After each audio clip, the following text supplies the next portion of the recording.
Hey everybody, welcome to week 9, our final week together in Church History 210.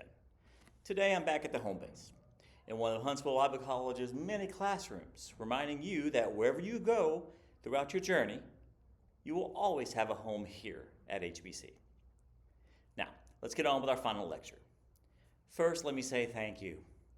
Thank you for your time, for your insights, for your effort, and your willingness to walk through this journey with me. From the dusty roads of the first century Jerusalem to the diverse global church of today, you made it.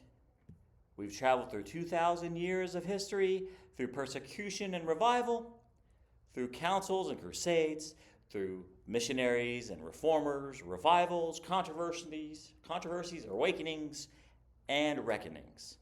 We've seen how the church has shaped culture. It's responded to different challenges and continually redefined its role in the world. But beyond just facts and dates, we've explored the human story of the church. We've asked the important questions. What is the church supposed to be? How has it changed? And what does that history mean to us today? The final week is about reflection. I want to encourage you to take a moment to pause, breathe, and really consider, how has your view of church history changed during this course? Maybe you came in with a solid background, or maybe this is your first serious study of the church history. Either way, I hope you now have a deeper appreciation for the complexity, the beauty, and even the messiness of the church past. Think about the voices we've heard.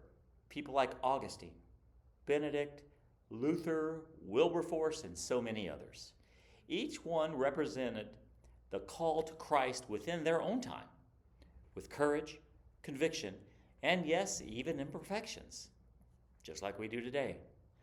And as you prepare for your reflection assignment this week, I want you to go just beyond summarizing. Speak from the heart. This is your chance to express how your perception has grown. How in the past 9 weeks we've deepened your understanding, challenged your assumptions, and inspired you to see the church in a new light. Remember, the goal of this course was not to memorize every detail. It was to see the story of the church. It was to connect with it in your own faithful journey, and to walk away with the tools for the thoughtful, Christ-centered reflection and leadership. And as we close this up, I want to remind you, you are a part of an ongoing story. The history of the church doesn't end with the last week of this course. It continues in your lives, in your ministries, and in your communities.